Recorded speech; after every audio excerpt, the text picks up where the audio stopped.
Election کے حوالے سے باتیں ہوئیں.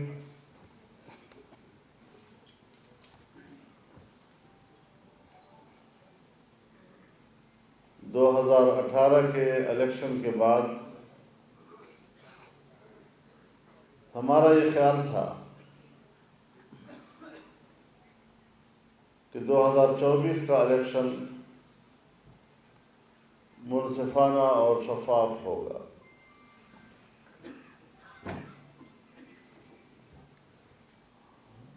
لیکن ایک بار پھر ہماری خواہش کو اور ہماری آرزو کو اور اس ملک میں آئین کی بالادستی اور جمہوریت کے فروغ کو جس طرح کچل دیا گیا ہے، مجھے اب فکر اس بات کی ہے کہ اگر ایک الیکشن کے بعد مسلسل دوسرا الیکشن بھی متنازع ہو تو پھر پارلیمان کی اہمیت کیا ہوگی؟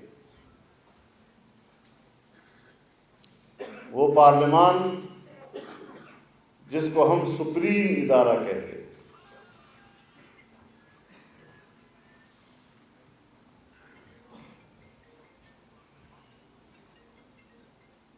جس میں عوام کے براہ راست نمائندے بیٹھتے ہیں،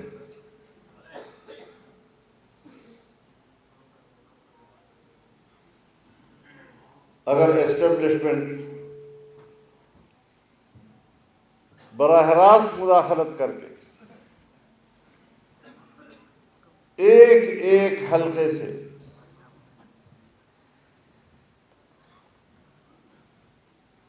اپنی مرضی سے نمائندوں کو چنے گی تو پھر ظاہر ہے کہ وہ عوام کا نمائندہ نہیں ہوگا.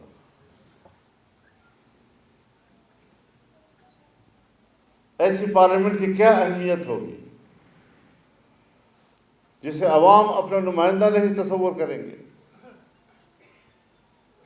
جو بھی وہاں بیٹھا ہوگا کہیں نہ کہیں سے کوئی انگلی اس کی طرف اٹھے گی کہ اس کو بھی تو ایجنسیوں نے پاس کیا ہے، اس کو بھی تو اداروں نے پاس کیا ہے، یہ بھی تو اداروں کا بندہ ہے.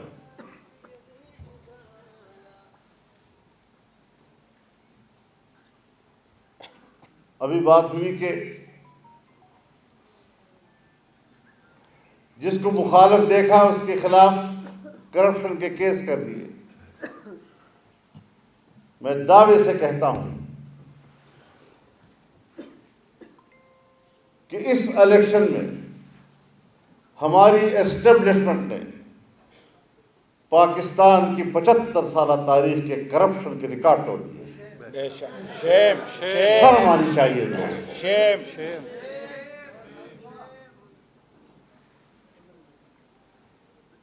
وردیاں عزت نہیں دیا کرتی، وردیوں کے اندر کردار عزت ادا کرتا ہے. بہت اچھا.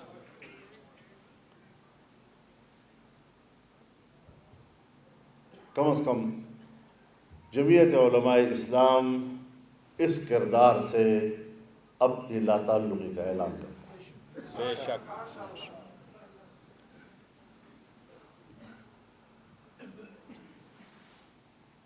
اس حوالے سے ہم اپنا تفصیلی فیصلہ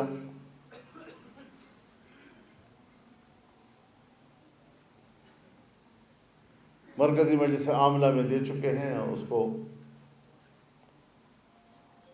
عوام تک پہنچا بھی دیا ہے. ہم جمہوریت کے علم بردار ہیں.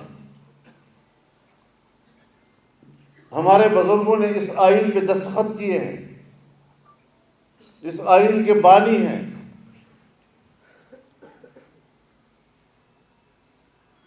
اس لیے اس آئین کے تحفظ کو ہم اپنی ذمہ داری تصور کرتے ہیں. لیکن آئین کی کوئی حیثیت نہیں. آئین کاغذ کے چند ورقوں کے مجموعے کا نام ہے جس کی کوئی حیثیت نہیں ہوا.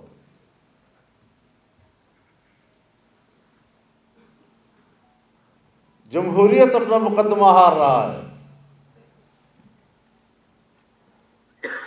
وہ جمہوریت کہ جو ہمارے آئین کے تحت وہ قرآن و سنت کے تابع ہے اور اکثریت کو بھی یہ حق حاصل نہیں کہ وہ قرآن و سنت کے منافی فیصلہ دے سکے.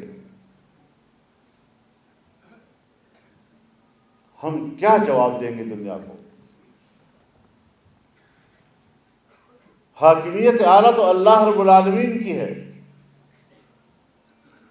لیکن یہاں تو حاکمیت اعلیٰ ہمارے پارلیمنٹ کی بھی نہیں ہے. ہمارے ملازمین کی حاکمیت ہے.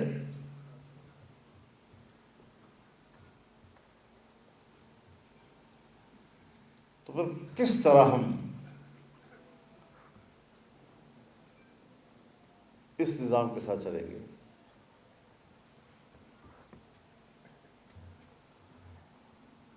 ہمارے دوست ہیں، ہم ان کا احترام بھی کرتے ہیں.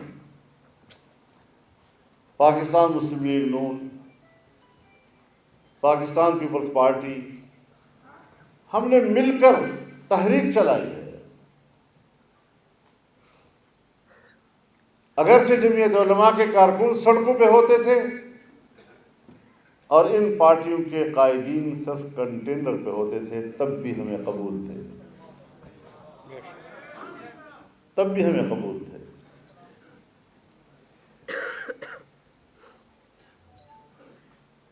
میں آج ان سے ایک مؤدبانہ سوال کرنا چاہتا ہوں کہ 2018 میں بھی آپ کا یہی مینڈیٹ تھا اور 2024 میں بھی آپ کا وہی مینڈیٹ ہے. کچھ سیٹیں اوپر نیچے ہو سکتی، لیکن اسی مینڈیٹ کے ساتھ آپ نے اس وقت کہا تھا دھاندلی ہوئی ہے اور آج کہتے ہیں الیکشن ٹھیک ہوا.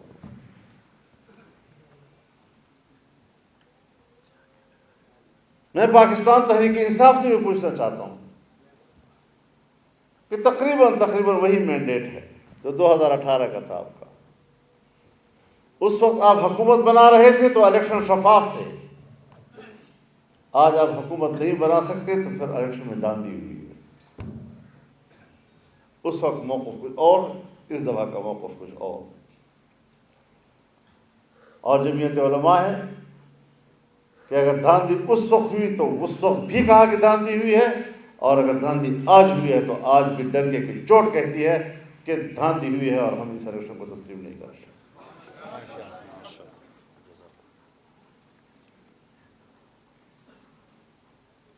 آگے چلنا ہے ہم نے. یہ ملک کسی کی جاگیر نہیں ہے. ہاں، جب پارلیمنٹ اہمیت کھو بیٹھی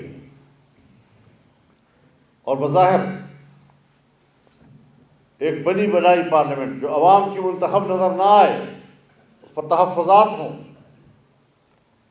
تو پھر سوچنا تو جائز ہے نا ہمارے لیے کہ پھر ہم آئندہ کے لیے اس پارلیمنٹ کی سیاست کا حصہ بنے یا نہ بنے. پھر ہم پارلیمانی سیاست کریں یا نہ کریں. پارلیمنٹ میں جو میری قوت ہے، جو میرا اسٹرینتھ ہے، وہ کسی اور کے رحم و کرم پر ہے. لیکن جب میں پارلیمنٹ میں نہیں ہوں اور سڑکوں پہ آؤں گا تو انشاءاللہ اپنے مکمل اسٹرینتھ کے ساتھ آؤں گا. اس کے ساتھ مجھے کسی اور کی تائید کی ضرورت نہیں ہوگی انشاءاللہ العزیز.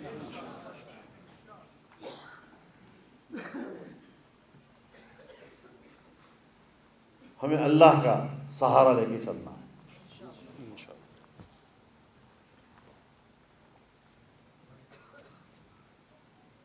اور اسی جانب ہم نے چلنا ہے. حکومتیں بن جائیں گی، لیکن صرف کرسی کے لیے کرسی بانٹ، یہ کرسی تیری، یہ کرسی میری، یہ کرسی تیری، یہ کرسی میری، تو کرسی بانٹ حکومت جو ہے اس کی کوئی افادیت نہیں. پیپلز پارٹی کی حکومت ہو اور مسلم لیگ شامل ہو، یا مسلم لیگ کی حکومت ہو پیپلز پارٹی شامل ہو، روز ایک دوسرے کو بلیک میل کرتے رہیں. حکمران ہر وقت اپنے ساتھیوں کی طرف دیکھے گا کہ کہیں سرخ تو نہیں گئے.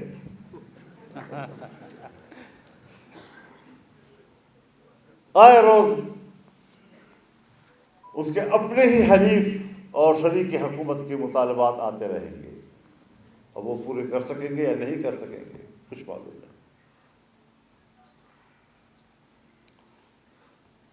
تو پھر ظاہر ہے کہ پیچھے خفیہ دیوار کے پیچھے ایک قوت ہوگی، اسی کے ہاتھ میں اس کے باغیں ہوں گی، وہی ان کو چلائیں گے.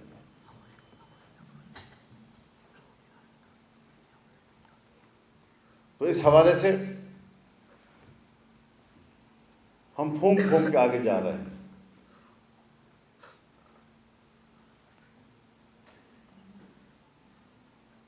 ہم چاہتے ہیں کہ ہماری فوج ملک کی دفاع کی صلاحیت رکھے.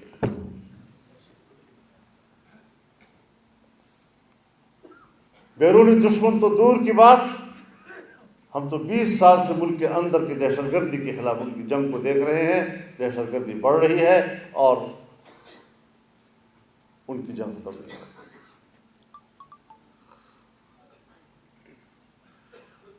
عسکریت پسندی بڑھ رہی ہے اور پتہ نہیں یہ کیا کھیل کھیل رہے ہیں. اور تنقید سے بالا تر، تنقید پہ ناراض ہوتے ہیں، کہتے ہیں ہم دفاعی قوت ہیں ملک کی، اور دفاعی قوت پر تنقید اچھی بات نہیں ہے. میں واضح اعلان کرتا ہوں کہ میں دفاعی قوت پہ تنقید نہیں کر رہا ہوں. جب میری دفاعی قوت سیاسی قوت بن گئی ہے تو پھر سیاسی قوت پر تنقید کرنا میرا حق بنتا ہے.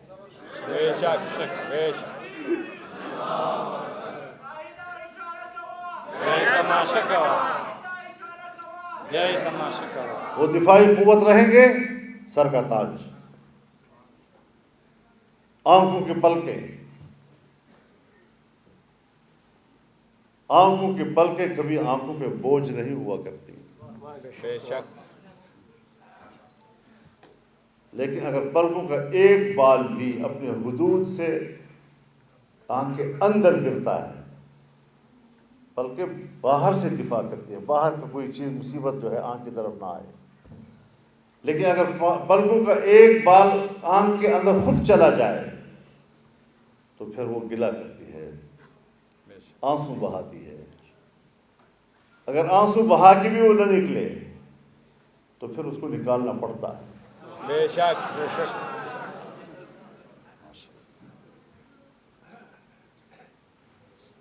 اس کشمکش سے ہم دوچار ہو گئے.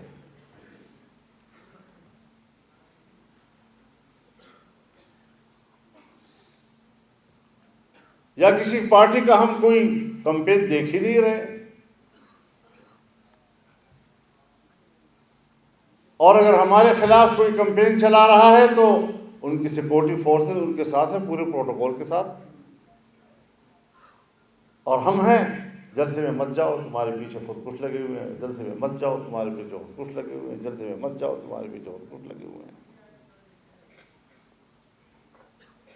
تاکہ ہم عوام سے رابطہ نہ کر سکیں.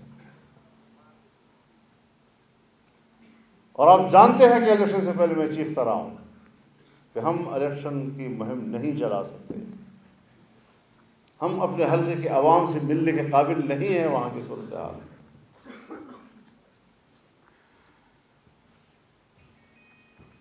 تو پھر یہ دن تو دیکھنا پڑے گا. لیکن یہ دن دیکھ کر کیا ہم ہتھیار ڈال دیں اور پارلیمنٹ اتنی بڑی مجبوری ہماری بن جائے کہ اس کی ممبرشپ کے لیے ہم بوٹ چاٹتے رہیں؟ ماشاءاللہ. للکار ہے للکار ہے قائد جمعیت تیری بصیرت کو. میرے کانوں کو نقصان نہ پہنچاؤ.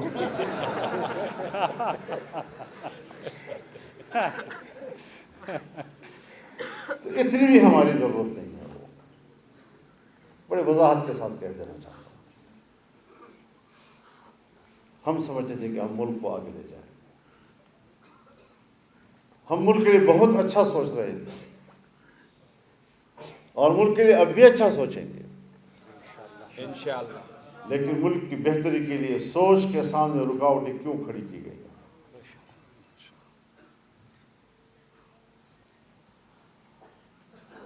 اور میں انشاءاللہ دوسرے صوبوں میں بھی جاؤں گا, وہاں کے جنرل کونسل کے ساتھ میں ملوں گا, ان کو اعتماد ملوں گا. پھر پاکستان کے مرکزی جنرل کونسل کا اجلاس بلائیں گے انشاءاللہ. پھر اس بات پر غور کریں گے کہ کیا پارلیمنٹ اتنا ضروری ہے کہ ہم رسوا ہو کر بھی اس میں بیٹھیں, ہم رشوتیں دے کر بھی اس میں بیٹھیں, ہم دھاندلیوں کے ذریعے جیت کر بھی اس میں بیٹھیں. اتنی ضروری ہے وہ.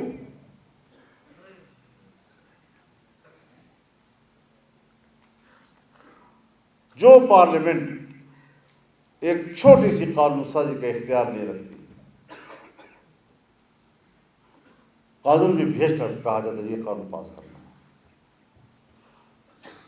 اور پھر ہم وہ قانون پاس کرتے ہیں, تو پھر وہی ملک کو چلائیں. لیکن ساتھ ساتھ میں یہ بھی واضح کر دینا چاہتا ہوں کہ یہ ملک ہمارا ہے. اس ملک کا نظام, اس کو چلانا, اس کی حفاظت کرنا, اس کو نظریاتی حوالے سے قرآن و سنت کے ہم آہنگ بنانا, یہ ہماری ذمہ داری ہے.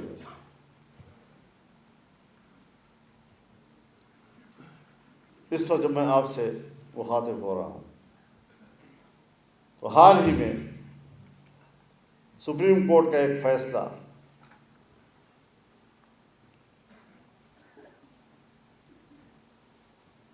جو 1919 میں ایک جرم اور پھر اس کے بعد اس کے خلاف ایک FIR درج ہونے کے بعد آج سنایا ہے. مسئلہ یہ نہیں ہے کہ جرم 1919 میں ہوا اور قانون 2021 میں بنا یا 22 میں بنا تو پھر اس وقت یہ قانون نہیں تھا. مسئلہ یہ نہیں ہے جس طرح پروپیگیٹ کیا جا رہا ہے, میڈیا کے ذریعے پروپیگیٹ کیا جا رہا ہے. اس کے جو مندرجات ہیں ان کو ذرا پڑھیں کہ اس میں کس طریقے سے قرآن کی تحریف کا راستہ بنایا گیا ہے.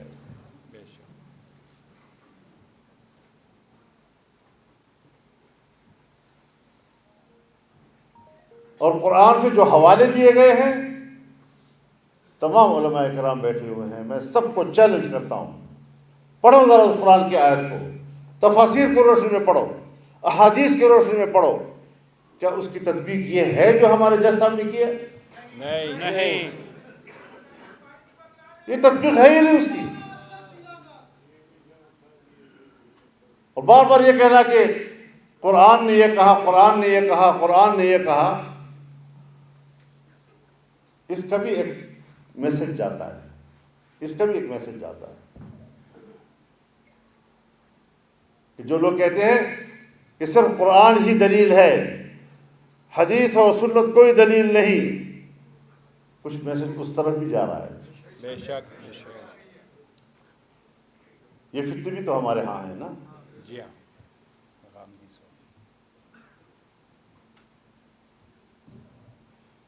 اور اس پر ہم نے اپنے وکلاء سے بات کی, دانشور حضرات بیٹھے ہیں,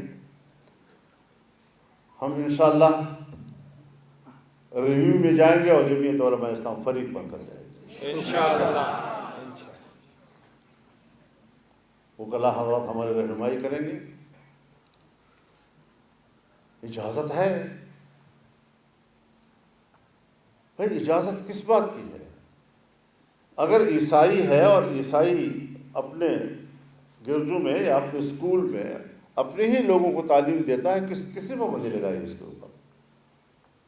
اگر ہندو ہے اور ہندو اپنے ہی اسکول میں ہندوؤں کو پڑھاتا ہے تو پڑھا. لیکن ایک شخص کہتا ہے قرآن میری کتاب ہے جبکہ وہ غیر مسلم ہے، اور ایک تحریف شدہ قرآن کو تقسیم کر رہا ہے، اور یہ کہتے ہیں نا کہ یہ دفعہ بھی کاٹ دو، یہ دفعہ بھی کاٹ دو، یہ بھی اس پر لاگو نہیں ہوتا، یہ بھی اس پہ لاگو نہیں ہوتا، تو پھر تو آپ نے اجازت دے دی ہے کہ جو شخص قرآن کی جس طرح تشریح کرے، تحریف کرے قرآن کے اندر، اور پھر وہ نسخے چھاپتا رہے اور تقسیم کرتا رہے، تو اس کی اجازت ہوگی؟ تو وہ کون ہے؟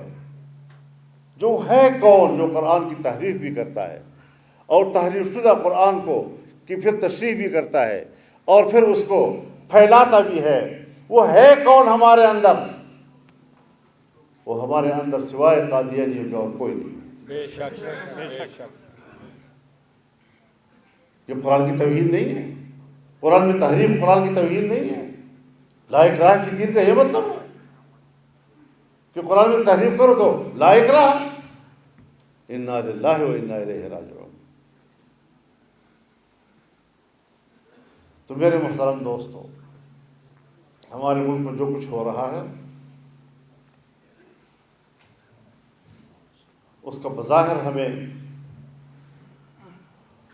کوئی حل اب نظر نہیں آ رہا ہے. قوم نے خود اٹھنا ہے. غیر ممکن ہے کہ حالات کی گتھی سلجھے، غیر ممکن ہے کہ حالات کی گتھی سلجھے.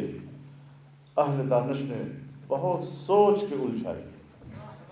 واہ بے شک. اور اس کی علامات بھی نہیں ہیں.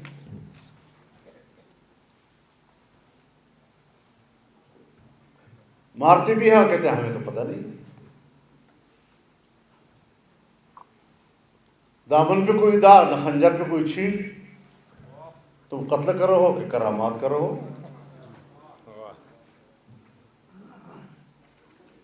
یہ وہ حالات ہیں جو ہمارے ملک کے اندر پیدا کر دیے گئے ہیں. لیکن سب کچھ سمجھ آتا ہے. 42 سال اس دشت میں نے گزارے ہیں.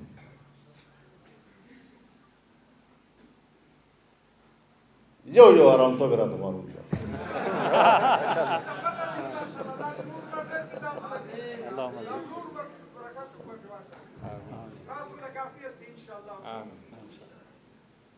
تو ہم نے اپنے اکابر کی تاریخ کو بھی پڑھا ہے، اور اگر اکابر کی تاریخ گزر گئی ہے اور آپ کو بھول گئی ہے تو ابھی گزشتہ 20 سالوں کا بھی مطالعہ کر لیں جو آپ کے سامنے گزرے ہیں، آپ کی زندگی بھی گزرے ہیں. گوانٹانامو بے کی تاریخ، شبرغان جیل کی تاریخ، بڑگرام کے عقوبت خانوں کی تاریخ، یہاں بھی تو استقامت دکھائی گئی ہے. اور آپ وفاتے ہیں یا نہیں؟ تو پھر اپنی تاریخ کو بھی اور اپنے حال کو بھی سامنے رکھیں اور بجرت اور انشاءاللہ شوق شہادت کے ساتھ میدان میں اتریں گے. یہ ملک ہم نے غلامی کے لیے نہیں حاصل کیا، یہ آزاد قوم بننے کے لیے حاصل کیا ہے. اور انشاءاللہ غلام بن کر نہیں جئیں گے، بلکہ اگر ہمیں غلامی کے ساتھ زندہ رہنا ہے تو جائے بھاڑ میں میری 300 سال کی عمر، اور اگر آزادی کا ایک لمحہ مجھے ملتا ہے تو 300 سال سے بھی زیادہ بھاری ہے اور قیمتی ہے. ماشاءاللہ. اللہ تعالی ہماری مدد فرمائے. وآخر دعوانا الحمدللہ رب العالمین. بھائی ساتھی تشریف رکھیں، آپ کے لیے محاضرہ کا اہتمام بھی کیا گیا ہے. اسی طرح پریس کے ساتھیوں کے لیے بھی محاضرہ کا اہتمام ہے. ساتھی اپنے سیٹوں پہ تشریف رکھیں. جن ساتھیوں کی ذمہ داری ہے وہ فی الفور محاضرہ تقسیم کریں. جی بہت شکریہ.